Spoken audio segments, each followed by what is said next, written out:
Hi friends, welcome to IAS APPSC TSP Pictures. So APPSC group 2 స్క్రీనింగ్లో economy part especially middle economy deal చేస్తున్నాం. ఏంటంటే ఇది కొంచెం dry area అని చెప్పాలి, ఎందుకంటే ఇది కొత్త టాపిక్. అంటే సివిల్ సర్వీస్లో కూడా ఇది పెద్దగా టచ్ అయిన ఏరియా. సో ఇక్కడ చూసుకుంటే కంప్లీట్గా న్యూ టాపిక్ మనకి సిలబస్లో ఇచ్చారు. అయితే దీంట్లో కొన్ని బేసిక్ థింగ్స్ అనేవి నేర్చుకోవాలి. సో అందుకే ఎర్లీ మిడిల్ ఎకానమీ యాక్చువల్గా ఏంటంటే అందరూ 12th సెంచరీ నుంచి స్టార్ట్ చేస్తారు. యాక్చువల్లీ ఒక బుక్ కూడా ఉంది, economic history of middle India. So ఇక్కడ కూడా మీకు ఏంటంటే 12th century to 15th century ఇచ్చారు. కానీ దీనికన్నా మనకి ఏంటంటే ముందు ఒక కనెక్షన్ ఉంది, అదే మనకేంటే ఎర్లీ మిడిల్ ఎకానమీ. సో ఇక్కడ మీకేంటే from 8th to 13th century ఏం జరిగిందో కూడా మనం తెలుసుకోవాలి. నెక్స్ట్ ఇక్కడ ఏంటంటే మనకి కొంతమంది నాకు పర్సనల్ మెసేజ్ చేశారంటే టర్మ్స్ అన్ని చాలా కొత్తగా ఉన్నాయి, అవి కరెక్ట్గా గుర్తుండట్లేదని. ఒకటి మనం అర్థం చేసుకోవాల్సిందంటే కొంచెం ఒక టెక్నిక్, మెమరీ టెక్నిక్స్ యూస్ చేయాలి, లైక్ నిమోనిక్స్. లేకపోతే మీకు ఫర్ ఎగ్జాంపుల్ బ్రహ్మదేవి గురించి మీకు చెప్పాను, అలాగే అగ్రహార గురించి చెప్పాను. అవేంటంటే ఒక జనరల్ లైఫ్ ఎగ్జాంపుల్తో కనెక్ట్ చేసి మీకు చెప్పడం జరిగింది. సో అలాగా జనరల్ లైఫ్ ఎగ్జాంపుల్స్ రిలేట్ చేసుకుంటే మనకేంటి మెమరీ రిటెన్షన్ అనేది ఈజీ అవుతుంది. నెక్స్ట్ ఏంటి, ఇలాంటి టర్మ్స్ వచ్చినప్పుడల్లా మీరేంటి ఒక జస్ట్ ఒక చిన్న వైట్ పేపర్ మీద ఇలాంటి కీవర్డ్స్ ఏవైతే ఉన్నాయో అవన్నీ కూడా ఒక పేపర్ మీద రాసుకోండి. జస్ట్ మీరేంటే రివైజ్ చేసిన తర్వాత ఆ నెక్స్ట్ డే కూడా సేమ్ ఇదే పేపర్ని మళ్ళీ చూడండి ఒకసారి. మీరు ఎంతవరకు మెమరీ రిటెన్షన్ ఎంతవరకు ఉందో అనేది టెస్ట్ చేసుకోండి. సో దాన్ని బట్టి మీకు ఏంటంటే మీరు ఒక 7 to 10 టైమ్స్ కనుక రివైజ్ చేస్తే మీకు ఏంటి అది లాంగ్ టర్మ్ మెమరీలోకి షిఫ్ట్ అవుతుంది. లేకపోతే short term memory like 1 week వరకు ఉంటుంది, తర్వాత మీరు మర్చిపోతారు. సో ఎప్పుడైనా సరే లాంగ్ టర్మ్ మెమరీలో షిఫ్ట్ అవ్వాలంటే కనీసం మీరు ఒక 7 to 10 టైమ్స్ అనేది మీరు రివైజ్ చేయాలి. లేకపోతే ఒక జనరల్ లైఫ్ ఎగ్జాంపుల్తో రిలేట్ చేసుకున్నా సరే మీకు అది సింప్లిఫై అవుతుంది. సో ఇది మెయిన్గా మీరు ఏంటంటే మిడిల్ ఎకానమీ మొత్తం చాలా కొత్త కొత్త టర్మ్స్ ఉంటాయి, అవన్నీ కూడా గుర్తుపెట్టుకోవడం చాలా కష్టం. కానీ మీకు కూడా నేను మాక్సిమం సింప్లిఫై చేసే మీకు చెప్తున్నాను. సో ఏంటంటే మాక్సిమం నేనంటే through mind maps, keywords and general life examples link చేసుకుంటూ ఈ ఎకానమీ మిడిల్ ఇండియా పార్ట్ అనేది కూడా మీకు కంప్లీట్గా మీకు ఫోకస్ చేసి టోటల్ 18 టాపిక్స్ ఉన్నాయి, 18 టాపిక్స్ కూడా మీకు చెప్పడం జరుగుతుంది. సో మీకేంటంటే స్టడీ మెటీరియల్ దీని మీద ప్రిపేర్ చేయడం జరిగింది టోటల్ 18 టాపిక్స్ మీద. సో మీరు ఏంటంటే ఈ లింక్ నుంచి డౌన్లోడ్ చేసుకోవచ్చు ఈ వెబ్సైట్ నుంచి. నెక్స్ట్ మీకు ఏమైనా క్వరీస్ ఉన్నా సరే, ఏ సబ్జెక్ట్ అయినా సరే మీరు నా ఫేస్బుక్ పేజ్ ద్వారా నాకు మెసేజ్ చేయొచ్చు. నెక్స్ట్ ఇంకో కంప్లైంట్ ఏంటంటే నేను వింటుంది, నేనంటే ఎక్కువ ఇంగ్లీష్ వర్డ్స్ యూస్ చేస్తున్నాను. సో తెలుగులో నాకు ఆ టర్మ్స్ ట్రాన్స్లేట్ చేయడం నాకు రాదు. సో ఫెయిర్గా మీకు చెప్తున్నాను, ఏంటంటే నేను తెలుగు చదవడం రాయడం నేర్చుకుంది నా 6th క్లాస్లో. సో ఇంతకు ముందంతా నేను ఒక ఢిల్లీ పబ్లిక్ స్కూల్లో చదివాను. సో అక్కడ నా first language Hindi. Next English మీద కొంచెం కమాండ్ ఉంది, అందుకే ఎక్కువ ఇంగ్లీష్ వర్డ్స్ యూస్ చేస్తున్నాను. అంతే తప్ప నాకు తెలుగులో ఆ టెర్మినాలజీ ఏమంటారో కూడా నాకు తెలియదు. So sorry for that. So కొంతమంది నిన్న ఆర్టికల్ 13 మీద వీడియో చేశాను, దాని మీద మీకు కంప్లీట్ అనాలిసిస్ ఇచ్చాను. మీకు ఈవెన్ బుక్స్లో కూడా అంత పొటెన్షియల్ అనాలిసిస్ అనేది దొరకదు. సో మాక్సిమం నా సబ్జెక్ట్ ఏదైతే ఉందో అది మీతో షేర్ చేస్తున్నాను, ఎందుకంటే మేము ఎగ్జామ్స్, పెద్ద పెద్ద ఎగ్జామ్స్ క్రాక్ చేసాం, ఇంటర్వ్యూ స్టేజ్ దాకా వెళ్ళాం కాబట్టి నాకున్న నాలెడ్జ్ని మీతో షేర్ చేస్తున్నాను. అంతే తప్ప మేమేంటంటే ఈ లెక్చర్స్ అన్ని కూడా ఏదో ఒక ముందు గంట ప్రిపేర్ అయ్యి చెప్పడం కాదు. ఇవన్నీ అంటే ఆటోమేటిక్గా మాకు ఉన్న ఇన్బిల్ట్ నాలెడ్జ్ ఏదైతుందో అది స్పాంటేనియస్గా మీకు చెప్పడం జరుగుతుంది. అంతే తప్ప ఏదో మేము ఒక లెక్చర్ చెప్పాలని చెప్పి ఒక గంట ప్రిపేర్ అయ్యి మేము ఇది స్లైడ్స్ తయారు చేసేది లేదు. సో స్పాంటేనియస్గా ఏదైతే మాది కంటెంట్ ఉందో దాన్ని మా సబ్జెక్ట్తో మేము రిలేట్ చేసుకుంటూ ఒక కొత్త లెర్నింగ్ స్ట్రాటజీస్ ద్వారా మీకు షేర్ చేస్తున్నాం. సో ఇది నా సైడ్ నుంచి మీకు చెప్పదలుచుకుంది. సో తెలుగులో వర్డ్స్ అనేది నాకు ఐడియా ఉంటే మీకు చెప్తాను, లేకపోతే నేను దాని మీద టైం స్పెండ్ చేసి అయితే నేను చేయలేను. ఎందుకంటే నాకు టైం కన్స్ట్రెంట్స్ ఉన్నాయి, నాకు హెక్టిక్ జాబ్ ఉంది, దాన్ని కూడా నేను బ్యాలెన్స్ చేసుకోవాలి, ఇటు ఇవి కూడా నేను బ్యాలెన్స్ చేసుకోవాలి, ఇంకా వేరే రెస్పాన్సిబిలిటీస్ ఉన్నాయి, అవన్నీ కూడా నేను షేర్ చేసుకోలేను. సో అందుకే నేను చేసేది తక్కువ సేపు అయినా సరే మీకు ఏంటి దాంట్లో మీకు కాస్ట్ బెనిఫిట్ ఎక్కువ కనిపిస్తుంది. సో నేను చేసింది ఒక 10 మినిట్స్ అయినా సరే మీకు దానివల్ల వచ్చే అవుట్పుట్ అనేది ఎక్కువ ఉంటుంది. సో ఏదైనా ఈల్డ్ ఎక్కువ ఉన్నది మనం చూసుకోవాలి, ఏదైతే మనకి కాస్ట్ బెనిఫిట్ ఎక్కువ వస్తుందో దాని మీద మనం ఫోకస్ చేయాలి. సో టైం డ్యూరేషన్ గురించి మీరు చూడకండి, ఎంత ఎఫెక్టివ్గా మీకు దొరుకుతుంది సబ్జెక్ట్, అలాగే ఈ లెర్నింగ్ స్ట్రాటజీస్ ఎంత ఎఫెక్టివ్గా ఉన్నాయి అవన్నీ కూడా మీరు ఫోకస్ చేయాల్సిందే. సో మీకేమైనా క్వరీస్ ఏమైనా సరే నాకు యూట్యూబ్లో కమెంట్ చేయకండి, జస్ట్ ఎందుకంటే నాకు రిప్లై ఇచ్చే టైం అంత లేదు. సో ఫేస్బుక్ అయితే ఇప్పుడు ఒకసారి నైట్ అయినా చూసాం కాబట్టి వెంటనే మీకు రిప్లై ఇవ్వడానికి ఛాన్సెస్ ఉన్నాయి. అండ్ ఇది రికమెండెడ్ బుక్ ఏంటి, economic history of medieval India, Irfan Habib. So ఇది ఒక 1200 రూపీస్ కాస్ట్ ఉంది. సో మీకు కనుక టైం ఉంది అనుకుంటే మీరు ఇది పర్చేస్ చేసి చదువుకోండి. ఎన్ని పేజెస్ ఉందో కూడా నాకు తెలీదు. సో దీన్ని అయితే నేను స్టడీ చేయలేదు, నా దగ్గర ఉన్న కంటెంట్ ఏదైతుందో దాన్ని బేస్ చేసుకుంటూ నేను ఈ స్టడీ మెటీరియల్ అంతా కూడా డెవలప్ చేయడం జరిగింది. అండ్ ఇప్పుడు మనం ఏంటంటే టాపిక్లో వస్తే మనకేంటి ఆ టైంలో పర్టికులర్లీ ఎర్లీ మిడిల్ ఎకానమీ ఆ పర్టికులర్ పీరియడ్ ఏంటి కొన్ని రూరల్ టెన్షన్స్ అనేవి స్టార్ట్ అయ్యాయి. సో ఇక్కడ పర్టికులర్ చెప్పాలంటే ల్యాండ్ గురించి మాట్లాడాలి. మనకేంటంటే ఏన్షియంట్ టైంలో కానీ లేకపోతే ప్రీ గుప్తా పీరియడ్లో కానీ మనకేంటే ల్యాండ్ హోల్డర్స్ ఉండేవారు. సో ఇక్కడ ల్యాండ్ హోల్డర్స్ని వీళ్ళు ఏంటంటే టెక్నికల్ టర్మ్ ఏంటి గహాపతీస్. సో ఇక్కడ గహాపతి అనేది ఎలా గుర్తుపెట్టుకోవాలి, మనకు తెలిసిన వర్డ్ ఏంటి గణపతి. సో గణపతితో మీరు రిలేట్ చేసుకోవచ్చు. సో ఇక్కడ ఎన్ ఉంది కాబట్టి జస్ట్ ఇక్కడ ఒక స్ట్రోక్ అనేది యాడ్ చేసుకుంటే మనకి గహాపతి అవుతుంది. ఇలాగా మనకి ఏంటంటే చిన్న లాజిక్తో మనం ఈజీగా ఇలాంటి డిఫికల్ట్ టర్మ్స్ లేకపోతే కొత్త పదాలన్నీ కూడా మనం గుర్తుపెట్టుకోవడానికి అవకాశం ఉంది. సో ఏంటంటే కొంచెం మనకి ఏవైతే తెలిసిన టర్మ్స్ ఉన్నాయో తెలిసిన నేమ్స్ ఉన్నాయో దాన్ని లింక్ చేసుకుంటూ మనం చదవాలి. సో మీకు ఇప్పుడు గహాపతిని జస్ట్ గణపతిగా మీకు లింక్ చేయడం జరిగింది. సో ఎప్పుడైనా సరే గణపతి అనుకుంటే మీరు ల్యాండ్ హోల్డర్ అని గుర్తుంచుకోండి. ఇంతకుముందు మీరు చూసుకుంటే తెలంగాణ ఎస్ఏ ప్రిలిమ్స్లో మీకు ఒక క్వశ్చన్ ఇచ్చారు, అగ్రహార అనే టర్మ్కి అర్థం ఏంటని. సో ఇలాంటి క్వశ్చన్స్ మళ్ళీ మనకి ఏపీపీఎస్సి స్క్రీనింగ్లో రావడానికి అవకాశం ఉంది. అందుకే మీకు ఏంటంటే ఒక్కొక్క కొత్త పదానికి దాని రిలేటెడ్ అర్థం కూడా వెంటనే మీకు చెప్తున్నాను. జస్ట్ అంటే ఒక జనరల్ ఆఫ్ ఎగ్జాంపుల్తో. సో ఇలాగా మనం లింక్ చేసుకోవచ్చు. ఇలాంటి క్వశ్చన్స్ కూడా మనం ఎక్స్పెక్ట్ చేయొచ్చు. సో అందుకే ఇలాంటి కీవర్డ్స్ మీద మనం ఎక్కువ ఫోకస్ చేయాలి. నెక్స్ట్ ఏంటంటే ఇప్పుడు ప్రీ గుప్తా పీరియడ్ నుంచి మనకేంటి ఎర్లీ మిడిల్ స్టేజ్ అంటే 8th century to 13th century ఆ పర్టికులర్ పీరియడ్ మధ్యలో ఏంటంటే కొంత ఈ రూరల్ ల్యాండ్స్కేప్ ఏదైతుందో విలేజ్ లెవెల్లో చాలా మనకి చేంజెస్ కనిపించినాయి. సో అక్కడ ఏంటంటే మనకి ప్రీ గుప్తా పీరియడ్లో ఇక్కడ ల్యాండ్ హోల్డర్స్ ఉండేవారు. సో ల్యాండ్ హోల్డింగ్ అనేది ఉండేదన్నమాట. అయితే ఇక్కడ ఈ పర్టికులర్ టైం పీరియడ్ వచ్చేసరికి కొంచెం మనకి చేంజెస్ కనిపించినాయి. అంటే ఇక్కడ ఏంటంటే మనకి ఈ గ్రేడెడ్ పర్సనల్ అనే వాళ్ళు ల్యాండ్కి అటాచ్ అయి ఉన్నారనమాట. సో కొంతమంది పర్సనల్ పర్టికులర్గా దీంతో లింక్ చేసుకుంటూ వచ్చారు ఎప్పుడు మనకి అగ్రైన్ ఎక్స్పాన్షన్ పీరియడ్లో. అయితే దీంట్లో కొన్ని నేమ్స్ ఉన్నాయి, లైక్ క్షేత్రిక్, కర్షక, హాలిన్, ఆదిక్. వీళ్ళందరూ ఏంటి ఎవరైతే ఉన్నారో రిక్రూట్ చేసుకున్నారో ఎవరైతే అటాచ్ అయి ఉన్నారో ల్యాండ్కి వాళ్ళకి సంబంధించిన టర్మ్స్ అనమాట. సో ఈ టర్మ్స్ కూడా మనం గుర్తుపెట్టుకోవాలి, క్షేత్రిక్, కర్షక అండ్ ఆదిక్.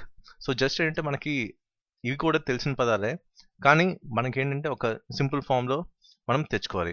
సో ఇక్కడ ఏంటంటే మనకి హ్యాక్ అని మనం జనరల్గా వాడతాం, హ్యాక్ అనే వర్డ్ని జనరల్ వాడతాం. సో జస్ట్ ఇక్కడ సి తీసేసి ఇక్కడ మనం కే అనేది ఒక స్టో పెట్టుకోండి. సో ఇక్కడ ఏమవుతుంది, హ్యాక్ అవుతుంది. సో ఇక్కడ హెచ్ అంటే ఏంటి మనకి హాలిన్, అండ్ ఏ అంటే ఆదిక్, కే అంటే కర్షక, ఇక్కడ మళ్ళీ ఇంకొక ఏ ఉంది. సో దానికి ఏంటి మనం క్షేత్రిక్ అని పెట్టుకోవచ్చు. సో ఇలా ఒక సింపుల్ వర్డ్ నిమోనిక్తో కూడా మనం లింక్ చేసుకోవచ్చు. అయితే ఇప్పుడు ఏంటంటే మీకు ఇంతకుముందు చెప్పినట్టు చేంజ్ ఎలా కనిపించిందంటే ఇక్కడ మనకి ఎవరున్నారు, ల్యాండ్ హోల్డర్స్ ఉన్నారు ఎప్పుడు ప్రీ గుప్తా పీరియడ్లో. అయితే ఇప్పుడు పర్టికులర్లీ ఈ అగ్రైన్ ఎక్స్పాన్షన్ పీరియడ్లో ఇక్కడేంటి ఎలాంటి ఇండికేషన్ లేదు, అంటే ల్యాండ్ ఓనర్షిప్ సంబంధించింది మనకి ఎలాంటి రిఫరెన్స్ అయితే మనకి లేదనమాట. అయితే ఇక్కడ మనకి ఓన్లీ రిఫరెన్స్ ఏంటంటే కల్టివేటర్స్ ఉన్నారు, దాన్ని వాళ్ళు సెవెరల్ కేటగిరీస్ కింద డివైడ్ చేసుకున్నారు. సో ఇక్కడ మనకేంటి ల్యాండ్ ఓనర్షిప్ అనే టర్మ్ మీద మనం ఫోకస్ చేయాలి. అప్పుడేంటి ఇక్కడ ల్యాండ్ హోల్డింగ్, ల్యాండ్ ఓనర్షిప్ అనేది ఉండేది, కానీ ఇక్కడైతే మనకి ల్యాండ్ ఓనర్షిప్ అనే రిఫరెన్స్ అనేది ఎక్కడ మనకి కనిపించలేదు, పర్టికులర్లీ అగ్రైన్ ఎక్స్పాన్షన్ పీరియడ్లో. ఇక్కడ మనకి ఏం కనిపిస్తుంది అంటే గ్రేడెడ్ పర్సనల్. సో వీళ్ళకి మెయిన్గా వెయిటేజ్ ఉంది ఆ పర్టికులర్ టైంలో. సో వాళ్ళు ఎవరంటే క్షేత్రిక్, కర్షక, హలిన్ అండ్ ఆదిక్. సో ఇదొకటి మనం ఫోకస్ చేయాల్సింది. నెక్స్ట్ ఏంటి కొన్ని పొటెన్షియల్ సోర్సెస్ ఆఫ్ టెన్షన్ కూడా మనకి కనిపించాయి. ఎందుకంటే మనకి ల్యాండ్ గ్రాంట్స్, ఇక్కడ బి అంటే మనకేంటి బ్రహ్మదేయాస్. సో బ్రహ్మదేయ అంటే ఏంటో మీకు ఆ వర్డ్కి అర్థం మీకు చెప్పాను. సో మీకు కనుక గుర్తుంటే ఒకసారి నాకు కమెంట్ చేయండి. సో ఇక్కడ బ్రహ్మదేయ అనే పదానికి అర్థం ఏంటో అది జస్ట్ కమెంట్ బాక్స్లో కమెంట్ చేయండి. అదైతే మీ మెమరీ రిటెన్షన్ ఎంతవరకు స్ట్రాంగ్ ఉన్నది అనేది మనకి తెలుస్తుంది అనమాట.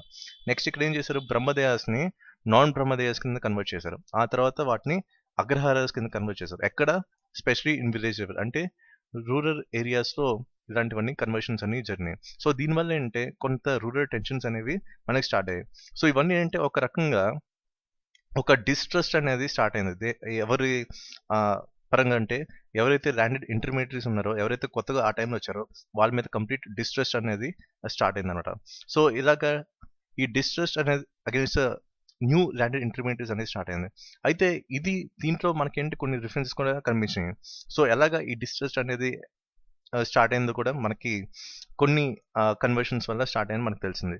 సో ఇవి కొన్ని పర్టికులర్ రిఫరెన్స్ అంటే మనకి Damara revolts in Kashmir, rebellion of the Kaivartas in the reign of Rampal in Bengal, encroachments on land in Tamil Nadu, appropriation of donated land through Shudras in Pandya territory. So ఇక్కడ ఇవి యాక్చువల్ కొన్ని రిఫరెన్సెస్ మనకు కనిపిస్తున్నాయి. సో ఇక్కడ చెప్పాలంటే స్పెషల్గా ఇక్కడ అప్రోప్రియేషన్ ఉంది. ఎంక్రోచ్మెంట్ అంటే మన రైట్స్ ఏవైతే ఉన్నాయో ల్యాండ్ మీద దాన్ని కట్టేల్ చేయడం. నెక్స్ట్ ఇక్కడ అప్రోప్రియేషన్ అంటే సింపుల్గా చెప్పాలంటే ఒక యాక్ట్ ఆఫ్ సెల్లింగ్ అనమాట. సో ఏదైతే ల్యాండ్ డొనేట్ చేయగా వచ్చిందో దాన్ని శూద్రాస్ ద్వారా వీళ్ళంటే అమ్మడం కంటే చేశారనమాట. సో ఇలాగా మనకేంటే కొన్ని ఫోర్స్డ్ థింగ్స్ అనేవి మనకు కనిపిస్తున్నాయి. సో అలాగా కంప్లీట్ ఆ నమ్మకం ఏదైతే ఉందో అది వ్యతిరేకంగా మనకి కనిపించింది. ఎవరి మీద అంటే మనకి ఈ ల్యాండెడ్ ఇంటర్మీడియట్స్ ఎవరు ఉన్నారో వాళ్ళ మీద కంప్లీట్ డిస్ట్రస్ట్ అంటే వ్యతిరేకత అనేది వచ్చిందనమాట. సో ఇది మనకి రూరల్ టెన్షన్స్ గురించి చెప్పాలంటే. నెక్స్ట్ ఏంటంటే ఒక ఇంపార్టెంట్ ఏరియా మనకి agriculture and exchange network. So ఇక్కడ మనకి విలేజ్ లెవెల్లో ఎప్పుడు చూసినా మనకి అది అగ్రైన్ ఎకానమీ లేకపోతే సెల్ఫ్ సఫిషియంట్ ఎకానమీ కింద మనం చూసుకుంటాం. సో గాంధీ గారి డ్రీమ్ కూడా ఇదే పంచాయత్ లెవెల్లో అంటే విలేజ్ లెవెల్లో ఏంటంటే ఒక సెల్ఫ్ సఫిషియంట్ విలేజ్ ఎకానమీ కింద కన్వర్ట్ చేయాలని చెప్పి. సో ఇక్కడ ఏంటంటే మనకి సింపుల్గా ఆ పర్టికులర్ టైంలో ఒక విలేజ్ లెవెల్లో ఏంటంటే వాళ్ళ ఓన్ సర్వైవల్ కోసం యూజ్ చేసేవాళ్ళు అనమాట. అంటే ఏదైతే ఇప్పుడు ఫర్ ఎగ్జాంపుల్ మీకు ఒక ఫీల్డ్ ఒక పంట పండించారు అంటే మీకు మీ ఫ్యామిలీకి సరిపోయినంత పంట అనేది పండించుకునేవాళ్ళు. అంటే సర్వైవల్ వాళ్ళ ఓన్ సర్వైవల్ కోసం వీళ్ళు పండించుకునేవాళ్ళు. అంటే ఆన్ ద అదర్ సైడ్ మనకేంటి మార్కెట్ డిమాండ్ ప్రకారం వీళ్ళు ఎప్పుడు పండించలేదు. సో ఏదైతే పండించుకున్నారో అది వాళ్ళకి వాళ్ళ ఫ్యామిలీకి మాత్రమే సరిపోయినంత పండించుకునేవాళ్ళు. అంతే తప్ప మార్కెట్కి తగినట్టుగా వీళ్ళు ప్రొడక్షన్ అనేది ఇంక్రీజ్ చేయలేదన్నమాట. సో ఎలాగంటే వీళ్ళు ఒక పొటెన్షియల్ ఏరియా అనేది కనిపించారు. సో దీని ఏదైతే క్రాప్ ప్రొడక్షన్ కనుక ఇంక్రీజ్ అయితే మనకి అటు మార్కెట్ డిమాండ్ ఏదైతుందో దానికి తగినట్టుగా వీళ్ళు పండిస్తే ఎకనామిక్ గ్రోత్ అనే ఛాన్స్ అయితే ఉందని మనకు తెలిసింది. సో పర్టికులర్ ఈ 300 to 800 AD మధ్య అంటే ఈ ఎకనామిక్ గ్రోత్ తరక స్కోప్ అనేది మనకి కనిపించింది. సో ఇదొక మెయిన్ ఏరియా మనం ఫోకస్ చేయాల్సింది. నెక్స్ట్ ఏంటంటే మనకి క్రాఫ్ట్స్మెన్ ఎవరైతే ఉన్నారో అంటే విలేజ్ లెవెల్లో ఆర్టిసన్స్ ఎవరైతే ఉన్నారో అయితే అటు విలేజ్కి అటాచ్ అయ్యే వాళ్ళు లేకపోతే వాళ్ళ ఎస్టేట్స్ ఏవైతే ఉన్నాయో దానికి అటాచ్ అయ్యి ఉండేవారు లేకపోతే రిలీజియస్ ఎస్టాబ్లిష్మెంట్ మీకు దీని గురించి ఆల్రెడీ ముందు చెప్పాను ముందు వీడియోస్లో. సో దానికి అటాచ్ అయ్యి ఉండేవాళ్ళు. అంతే తప్ప వీళ్ళు స్కిల్ పరంగా యూస్ చేసి ఏదైతే ఒక హ్యాండీక్రాఫ్ట్ తయారు చేసినా సరే అది ఇంటర్నల్గా ఉండేది. అంటే ఓన్లీ విలేజ్ లెవెల్లో లేకపోతే వాళ్ళ రిఫరెన్స్ థింగ్స్ ఏవైతే ఉన్నాయి అంటే విలేజ్ లెవెల్లో కానీ ఎస్టేట్ లెవెల్లో కానీ రిలీజియస్ ఎస్టాబ్లిష్మెంట్ పరంగా ఆ కనెక్షన్తో ఆగిపోయేది అనమాట. అంతకన్నా పైకి కానీ ముందుకు కానీ వెళ్ళేది కాదు. సో ఇలాగ ఏంటంటే ట్రేడర్స్కి అలాగే మిడిల్ మ్యాన్కి పెద్ద పనే ఉండేది కాదు. అయితే ఇక్కడ మనకి కంప్లీట్గా ఏం చూసాం. సో ఇక్కడ అగ్రికల్చర్ పరంగా కానీ అంటే ఏంటి ఒక ఫ్యామిలీ ఏంటి వాళ్ళకి ఆ ఫ్యామిలీకి తగినట్టుగా వీళ్ళు పంట పండించుకున్నారు. అలాగే ఇటు క్రాఫ్ట్స్మెన్ ఆర్టిజన్స్ కూడా ఓన్లీ విలేజ్ లెవెల్స్ వరకు అటాచ్ అయి ఉన్నారు. అంటే లిమిటెడ్గా ఉంది. అంటే మార్కెట్ ఆర్గనైజేషన్ ఏదో దాని తరగ ఫంక్షనింగ్ అనేది చాలా లిమిటెడ్గా మనకి కనిపించింది. అయితే మనకేంటంటే ఈ ఎర్లీ మిడిల్లో మీకు చెప్పినట్టు కంప్లీట్గా ఇటు చూస్తే అగ్రైన్ ఎకానమీ కనిపిస్తుంది. అలాగే ఓన్లీ విలేజ్ లెవెల్లో ఆ సెల్ఫ్ సఫిషియంట్ ఎకానమీ అనేది మనకి కనిపిస్తుంది. సో ఇదంతా ఏంటంటే మనకి ఫైనల్గా తెలిసి వచ్చింది అంటే 300 to 800 AD మధ్యలో limited functioning of the market organization. So ఇది యాక్చువల్ జరిగింది. అయితే దీని తర్వాత చూసుకుంటే మనకేంటి 800 to 1300 AD. సో ఇక్కడ మనం ఫోకస్ చేయాల్సింది కొన్ని ఏరియాస్ ఉన్నాయి. అయితే ఈ పర్టికులర్ పీరియడ్లో మనకేంటే అగ్రైన్ సెటిల్మెంట్స్ ఏవైతే ఉన్నాయో అవి చాలా బాగా పెరిగినాయి అనమాట. సో దీనివల్ల ఏంటంటే ఆన్ ద అదర్ సైడ్ మనకేంటి లోకల్ మార్కెట్స్ యొక్క గ్రోత్ అనేది పెరిగింది. ఎందుకంటే ఇక్కడ క్రాప్ ప్రొడక్షన్ అనేది పెరిగింది కాబట్టి ఆటోమేటిక్గా అటు మార్కెట్ తాలూకా డిమాండ్ కూడా పెరిగింది. సో ఇదంతా ఎక్కడ లోకల్ లెవెల్ అంటే అదే విలేజ్లో ఈ లోకల్ మార్కెట్ తాలూకా గ్రోత్ అనేది చూసాం. దీనివల్ల ఈ అగ్రైన్ సెటిల్మెంట్స్ పెరగడం వల్ల ఆటోమేటిక్గా ప్రొడక్షన్ పెరిగింది. నెక్స్ట్ ఏంటంటే ఇంతవరకు ఏంటంటే లోకల్ మార్కెట్స్లో వీళ్ళు ఫోకస్ చేశారు. అంటే లోకల్ లెవెల్లో ఎక్స్చేంజ్ అనేది జరిగింది. ఎక్స్చేంజ్ అంటే ఫర్ ఎగ్జాంపుల్ మనకి ఫుడ్ ఐటమ్స్ ఉన్నాయి. అయితే ఫర్ ఎగ్జాంపుల్ మనకు ఒక ముగ్గురు ఫ్రెండ్స్ ఉన్నాం అనుకోండి. మీరేమో ఒక టొమాటోస్ పండించేవారు లేకపోతే నేను రైస్ పండించేవాడిని. మా ఫ్రెండ్ ఇంకెవరో ఆయిల్ పల్సెస్ లాంటివి పండించేవారు. సో ఇలాగా ఏంటంటే మనం ఏంటంటే 3 డిఫరెంట్ క్రాప్స్ పండించాం. అయితే మన ముగ్గురు మధ్యన ఈ ఎక్స్చేంజ్ అనేది జరిగేది. సో ఇదంతా కూడా ఎక్కడ జరుగుతుందంటే లోకల్ లెవెల్లో జరుగుతుంది. అయితే ఇక్కడ నుంచి ఏంటంటే కొంచెం ఫర్దర్గా ఎక్స్పాండ్ అయింది. సో ఈ రెగ్యులర్ ఎక్స్చేంజ్ అనేది జరుగుతూ ఉంది లోకల్ మార్కెట్లో. ఇది కొంచెం ఫర్దర్గా ఎక్స్పాండ్ అయ్యి కామర్స్ టైప్లోకి వచ్చింది. అంటే కమర్షియల్ లెవెల్లోకి మారిందని మనకు తెలిసింది. నెక్స్ట్ ఇంకోటి ఏంటంటే ఈ కామర్స్ అనేది డెవలప్మెంట్ వల్ల కొన్ని మర్చెంట్ ఆర్గనైజేషన్స్ అనేవి స్టార్ట్ అయ్యాయి అనమాట. సో ఇలాగా ఒకటి లింక్స్ అనేవి కనిపించాయి మనకి కమర్షియల్ లెవెల్లో. అండ్ ఇక్కడ ఏంటంటే ఇప్పుడు చూసుకుంటే ఇక్కడ ఏంటి మనకి అగ్రికల్చర్ ప్రొడక్ట్స్ ఉన్నాయి. సో ఇక్కడ అగ్రికల్చర్ ప్రొడక్ట్స్ స్పెషల్గా మనకి ఎగ్జాంపుల్ తీసుకుంటే స్పైసెస్ అని తీసుకుందాం. సో ఇక్కడ స్పైసెస్ మన దగ్గర ఒక విలేజ్లో ఉన్నాయి. సో ఇవే స్పైసెస్ వేరే విలేజ్ కూడా అవసరం ఉంది. సో ఇలాగ ఏంటంటే ఎక్స్చేంజ్ అనేది పెరుగుతూ వచ్చింది. సో ఇలాగ మనకేంటే లాంగ్ డిస్టెన్స్ ట్రేడ్ అనేది డెవలప్ అయిందనమాట ఆ పర్టికులర్ టైంలో. అండ్ ఇదే టైప్లో ఏంటంటే ఇప్పుడు కమర్షియల్ యాక్టివిటీస్ పెరిగినాయి. ఆటోమేటిక్గా వీళ్ళు ఏంటంటే ఈ విలేజ్ లెవెల్లో ఉన్న వాళ్ళకి ఇన్కమ్ లెవెల్ అనేది పెరుగుతుంది. సో ఇన్కమ్ జనరేట్ అయిన తర్వాత వీళ్ళు ఏం చేశారు, కొన్ని ల్యాండ్స్ అనేది పర్చేస్ చేశారు. సో ఇలాగా ల్యాండ్ ఓనర్షిప్ యొక్క ప్యాటర్న్ అనేది చేంజ్ అవుతూ వచ్చింది. సో ఇక్కడ ఏంటంటే మర్చెంట్స్ కానీ ఈ క్రాఫ్ట్స్మెన్ కానీ ఎవరైతే ఉన్నారో వాళ్ళకేంటే మనీ ఇన్కమ్ జనరేషన్ అనేది వచ్చింది, ఇన్కమ్ లెవెల్స్ అనేవి పెంచుకున్నారు. సో వీళ్ళు ఏం చేశారంటే ల్యాండ్ మీద ఇన్వెస్ట్ చేయడం జరిగింది. సో ఇలాగ ల్యాండ్ పర్చేస్ అనేది స్టార్ట్ అయిందనమాట. నెక్స్ట్ ఇక్కడ చూసుకుంటే కొంతమంది యాక్టివ్ పార్టిసిపెంట్స్ ఉన్నారు. ఎస్పెషలీ ఇక్కడ ఏంటి మీకు మర్చెంట్స్ లైక్ క్రాఫ్ట్స్మెన్ ఆర్టిజన్స్ గురించి చెప్పాను. అదే ఇక్కడ మనం చూసుకుంటే ఆన్ అదర్ సైడ్ అగ్రికల్చర్ గురించి కూడా మనం చూసుకోవాలి. సో అగ్రికల్చర్లో కొంతమంది మనకి యాక్టివ్ పార్టిసిపెంట్స్ ఉన్నారు. సో వాళ్ళలో కొంతమంది వీవర్స్ తాలూకా సొసైటీ ఉంది. వాళ్ళని ఏమనేవాళ్ళంటే జగతి కొట్టాలి. సో ఇదొక టర్మ్. వీళ్ళేంటి వీవర్స్ తాలూకా సొసైటీ తాలూకా టెక్నికల్ టర్మ్ అనమాట. ఎక్స్క్యూజ్ మీ, జగతి కొట్టాలి. అండ్ నెక్స్ట్ ఇంకో ఏరియా ఏంటంటే ఆయిల్ ప్రెసెస్ అనమాట. సో ఇక్కడ ఆయిల్ ప్రెసెస్ వాళ్ళు వీళ్ళు ఏంటంటే సొసైటీ ఆఫ్ తెల్లిగాస్ అనేవాళ్ళు. సో వీళ్ళు మనకేంటే యాక్టివ్ పార్టిసిపెంట్స్ మనకి ఆ పర్టికులర్ టైంలో అగ్రికల్చర్ ఏరియాలో. సో ఇది మనకేంటే అగ్రికల్చర్ అండ్ ఎక్స్చేంజ్ నెట్వర్క్ నుంచి. ఇక్కడ మనం చూసుకుంటే ట్రేడర్స్ అండ్ మిడిల్ మెన్ తరక ఫంక్షనింగ్ ఎలా చేంజ్ అయిందో మనకు తెలుస్తుంది. అదే ఇక్కడ మనకి 300 to 800 ADలో ఈ ట్రేడర్స్ కానీ మిడిల్ మెన్ కానీ ఉన్నారంటే వాళ్ళేంటే కొంత లిమిటెడ్ థింగ్స్ అనేవి చేశారు. లైక్ ఆయిల్ సప్లై చేయడం, లేకపోతే స్పైసెస్ సప్లై చేయడం, లేకపోతే క్లాత్ సప్లై చేయడం, ఇలాంటి లిమిటెడ్ థింగ్స్ అనేవి చేసేవారు. అయితే ఇక్కడ చూసేసరికి ఇక్కడ లోకల్ ఎక్స్చేంజ్ అనేది పెరుగుతూ వచ్చింది, కమర్షియల్ యాక్టివిటీస్ అనేవి పెరిగాయి. సో ఇక్కడ నుంచి ఏంటంటే ట్రేడర్స్ అండ్ మిడిల్ మెన్స్ మనకి మర్చెంట్ ఆర్గనైజేషన్స్ అని డెవలప్ అయ్యాయి అనమాట. సో దీనివల్ల ఏంటంటే లాంగ్ డిస్టెన్స్ ట్రేడ్ పెరిగింది, ఆటోమేటిక్గా వీళ్ళ రెవెన్యూ పెరిగింది, ఆటోమేటిక్గా ఏంటి ల్యాండ్ ఓనర్షిప్ అనేది వచ్చిందంట. సో ఇలాగ మనకేంటి ల్యాండ్ ఓనర్షిప్ అనేది మనకి చేంజ్ అవుతూ వచ్చింది. సో ఇక్కడ చూసుకుంటే మనకేంటి గ్రేడెడ్ పర్సన్తో లింక్ అయి ఉన్నాయి. అదే ఇక్కడ చూసుకుంటే ప్రీ గుప్తా పీరియడ్లో మనకి ల్యాండ్ హోల్డర్స్ ఉన్నారు. సో ఇలాగ ల్యాండ్ ఓనర్షిప్ అనేది ఆ ప్యాటర్న్ అనేది చేంజ్ అవుతూ వచ్చింది, పర్టికులర్లీ 800 to 1300 ADలో. నెక్స్ట్ చూసుకుంటే మనకేంటి silent features of Indian feudalism. So feudalism గురించి కూడా మీకు ఫస్ట్ ఇంట్రొడక్టరీ లెక్చర్లో కూడా చెప్పాను. అయితే ఇక్కడ మనకి కొన్ని ఫీచర్స్ ఏవైతే ఉన్నాయో, first of all landed intermediates అనమాట. సో ఇదేంటి హైరార్కికల్ బేస్ మీద కంటిన్యూ అవుతూ వచ్చింది. అంటే వంశపారపరంగా ఈ ఇంటర్మీడియట్స్ అన్ని వరకు కూడా ఆ ల్యాండ్ ఏదైతుందో అది వస్తూ వచ్చింది. నెక్స్ట్ ఏంటి ఫోర్స్డ్ లేబర్ అనేది చాలా కామన్ ఫీచర్, ఇది మన అందరికీ తెలుసు. ఆ పర్టికులర్ టైంలో కూడా ఫోర్స్డ్ లేబర్ చాలా ఎక్కువ ఉండేది అనమాట. నెక్స్ట్ ఏంటి curtailment of farmers land rights. So ఇక్కడ చూసుకుంటే వాళ్ళ ల్యాండ్ రైట్స్ ఏవైతే ఉన్నాయో ఫార్మర్స్వి అవి గ్రాడ్యువల్గా రిడ్యూస్ చేయడం లేకపోతే రెస్ట్రిక్ట్ చేయడం కానీ చేసేవాళ్ళు. నెక్స్ట్ ఏంటి ఎకనామిక్ కోహెషన్. సో ఇక్కడ ఎకనామిక్ కోహెషన్ అంటే మీకు ఒక చిన్న ఎగ్జాంపుల్తో చెప్తాను, ఇది కొంచెం ఇంపార్టెంట్ ఏరియా. అయితే దీన్ని ఒక జనరల్ లైఫ్ ఎగ్జాంపుల్తో మీకు చెప్తాను. ఫర్ ఎగ్జాంపుల్ ఇక్కడ నేనేంటి ఒక వాటర్ సప్లై ట్యాంక్ లాగా ఉందన్నమాట. ఇదేంటి నేను దీనికి ఓనర్ని. ఫర్ ఎగ్జాంపుల్ మీరేంటి చాలా దాహంగా ఉన్నారు. సో మీరేంటి నన్ను అప్రోచ్ అయ్యారు, నాకు కొంచెం వాటర్ ఇవ్వండి అని.